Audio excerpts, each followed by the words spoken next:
Bueno, Elisa, bienvenida a esta sección de Mía Voces Activas que es dedicado a la mujer, bueno, que ha contribuido con el mundo, con cada región, a través de sus pensamientos y sus acciones, ¿no? No, agradecida a ti por la invitación y muy contenta de poder estar en esta sección donde se enaltece a la mujer y he visto pues una sección con mujeres muy importantes que han marcado nuestra historia, así que muy agradecida. Pero bueno, comencemos un poquito hablando de ti, vamos a hacer un repaso, bueno, para contar tu historia completa, comencemos hablando de tu familia, de dónde viene Elisa, cuáles son tus raíces, cuéntame un poquito sobre ello. Ok, bueno, yo vengo de una familia que tanto el madre como padre son absolutamente venezolanas y más que venezolanas, absolutamente caraqueñas.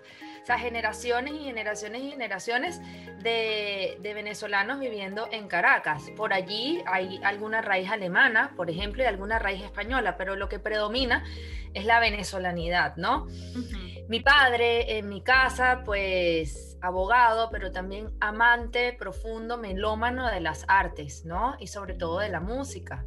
Creo que por la rama paterna, el arte en general ha estado muy presente. Tengo familiares escritores, familiares pintores. Mi padre también es escritor, es productor musical, productor de teatro, ¿no? Entonces, como te digo, de unas raíces profundamente latinas, profundamente, y muy Culturales. acá. Y muy, sí, por el lado paterno también muy culturales, no precisamente en la música, ¿no? Ujú. Pero sí en las artes, ¿no? Mi abuelo de siempre, también en su casa muy musical y en la mía ni hablar. O sea, en la mía yo creo que hay un soundtrack continuo musical desde que yo tengo uso de razón, sobre todo jazz, música latino-caribeña, ese tipo de géneros. Claro. Pero entonces, ¿cuál fue tu primer recuerdo de la música? Bueno, mi primer recuerdo de la música es casi que de primer recuerdo de la vida, es decir, Ajá. yo siempre cuento que no sé si aprendí primero a escribir letras o a escribir notas en un pentagrama, porque yo estudio música desde muy, muy, muy, muy pequeña, ¿no? Ok. Eh, y lo que sí es que hay algo que despierta en algunos de nosotros de muy temprana edad, este fue mi caso afortunadamente, que es la pasión, ¿no? Yo desde que estoy muy, muy pequeña amo ir a las clases de música, aunque mi madre me tenía en cualquier cantidad de actividades, no te imaginas, deportivas, artísticas, etcétera. Mi pasión siempre era ir a la clase de música.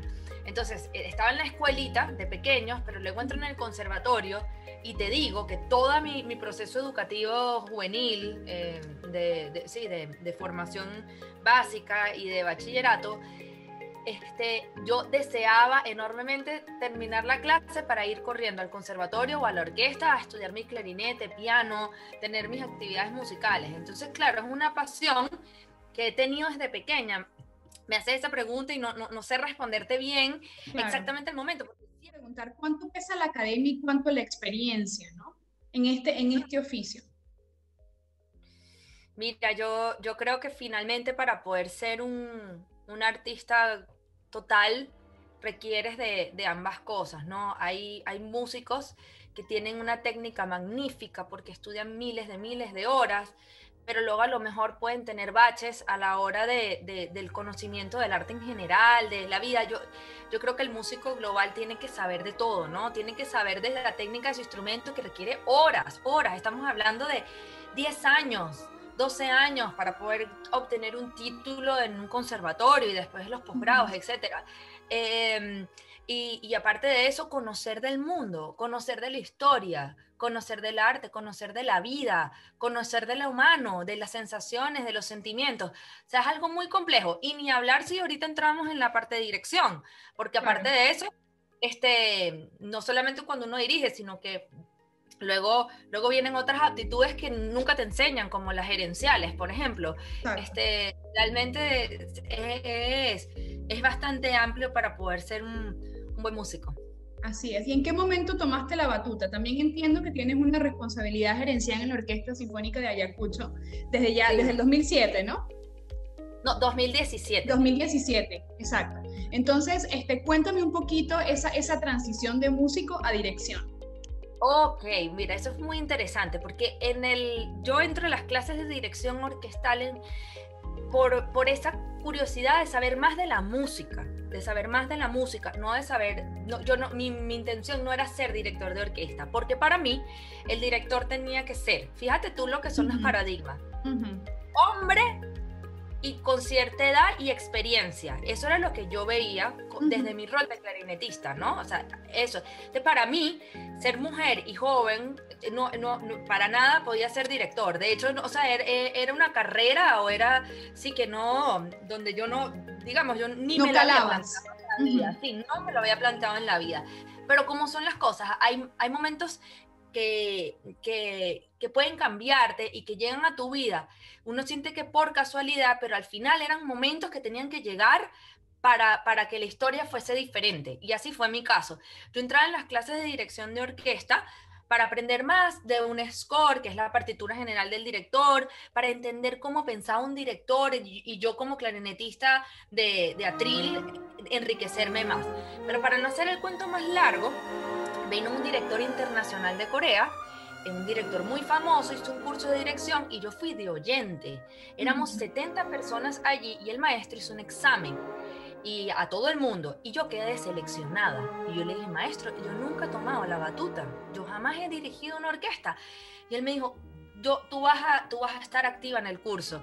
Bueno, por supuesto que yo me puse muy nerviosa, además respetaba mucho la profesión, pero el caso es que, bueno, me preparé lo mejor que pude, sin instrucción alguna antes, y la primera vez que yo dirigí una orquesta, en ese momento que alcé mi batuta, hice el levar y dirigí, te puedo decir que mi vida cambió. Yo esa noche no dormí, algo en mi cuerpo, una energía, había como una especie de electricidad que me planteó. Yo dije, ya va, o sea que esto es posible. Este maestro me seleccionó. Entonces ahí, bueno, rápidamente llamé al maestro Rodolfo Saglimbeni, quien ahora es director titular en la Orquesta Sinfónica de Chile. Es un director muy importante venezolano que está haciendo una carrera en Latinoamérica fantástica.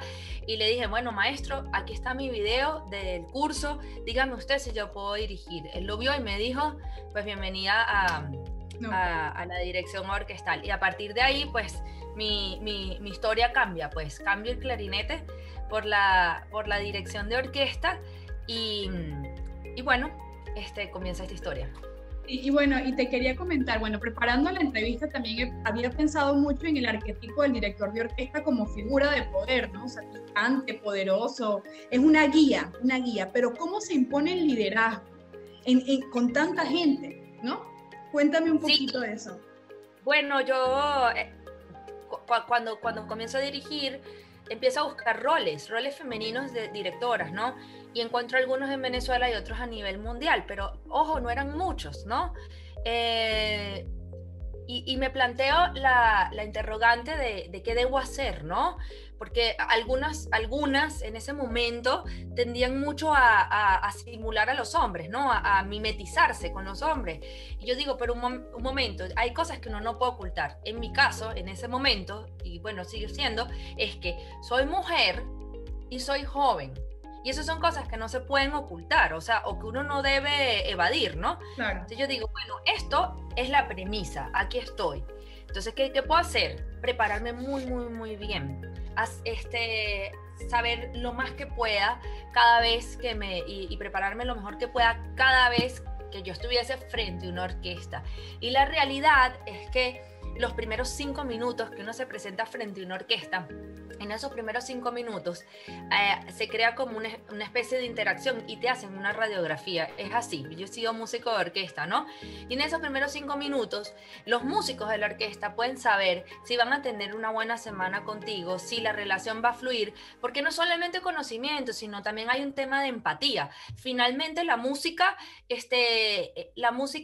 debe existir una empatía entre la orquesta y el director, porque finalmente nosotros tenemos que hacer una masa sonora que funcione y que además le transmita al público el mensaje correcto. O sea, sin duda, la música y la cultura en general se ha considerado como un alivio para estos tiempos tan difíciles, ¿no?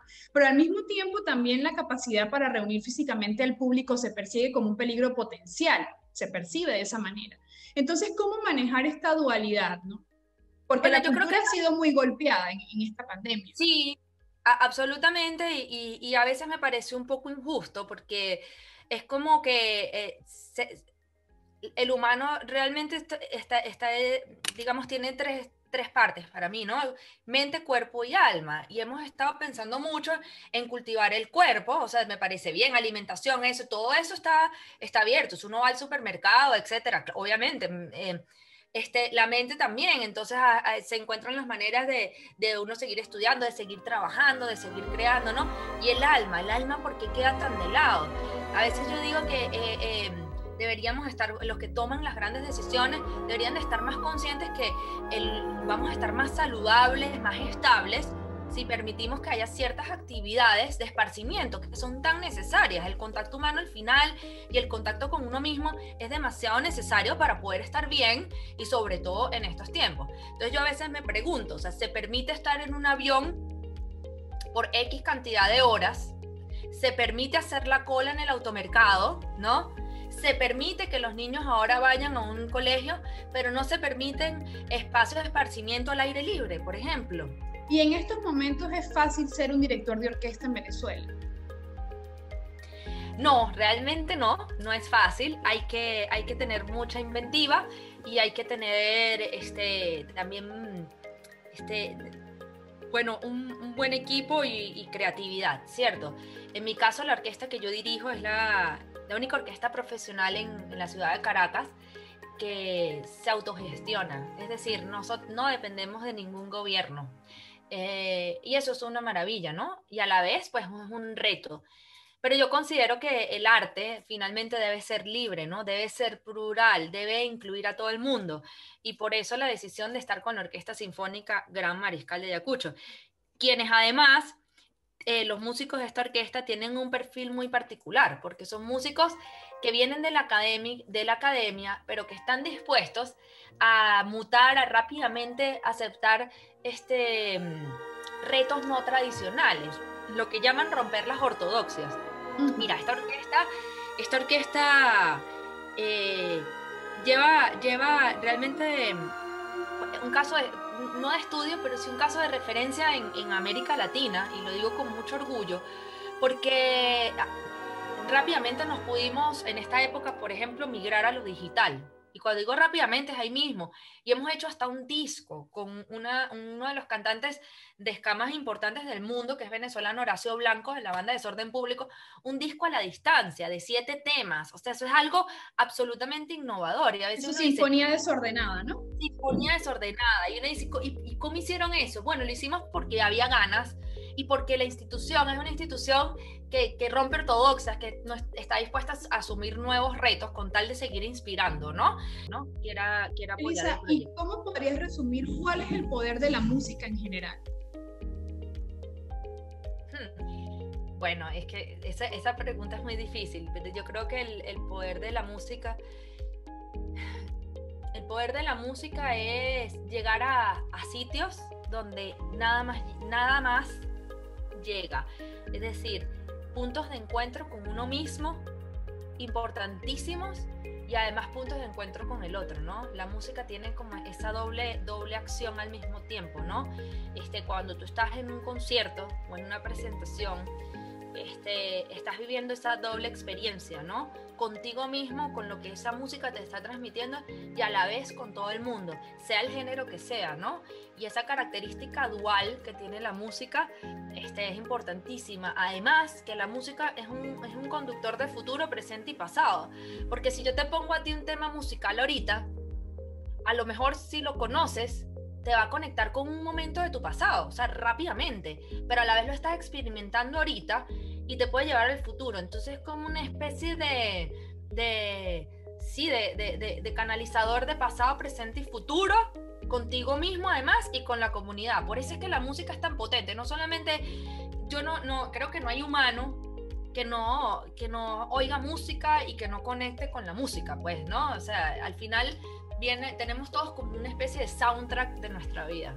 ¿Cómo hacer para que no haya fuga de talentos de músicos tan brillantes como tú? O sea, ¿cómo pedirles que se queden en Venezuela teniendo en cuenta las condiciones sociales económicas, políticas, bueno, toda la crisis que se vive en ese país?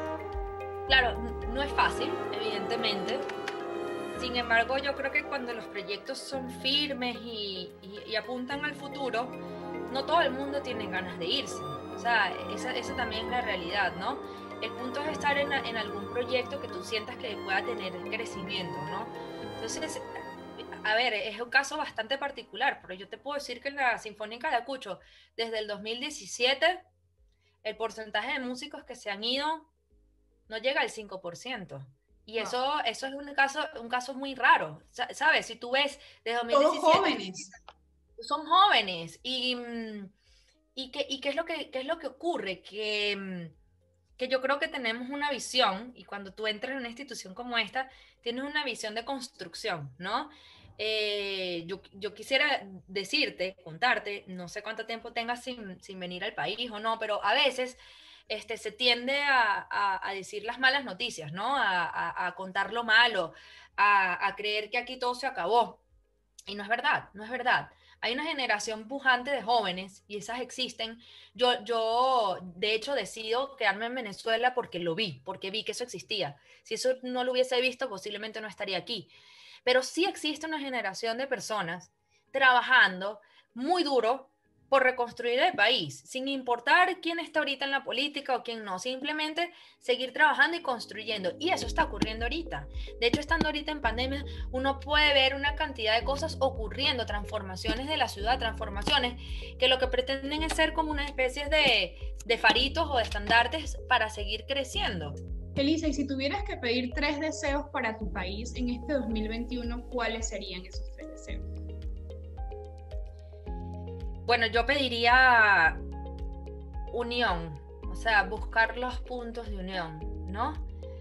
Pediría vacunas, creo que las necesitamos, o sea, las imploramos. Y tercero, ¿qué tal un modelo de una orquesta? O sea, eso pudiese ser maravilloso, porque como te comentaba, el modelo de la orquesta es maravilloso porque todos los instrumentos son distintos. Cada uno tiene sus características. En algunos momentos, unos llevan el protagonismo, la melodía principal, pero ese mismo que lleva la melodía principal luego tiene que acompañar a otro y todos tienen que escucharse entre sí y finalmente hacer una sola versión única que pueda ser transmitida y con un líder que, por ejemplo, como te contaba, lleva la batuta, pero él no suena. Los que tienen que sonar bien y los que tienen que estar ensamblados finalmente son los demás.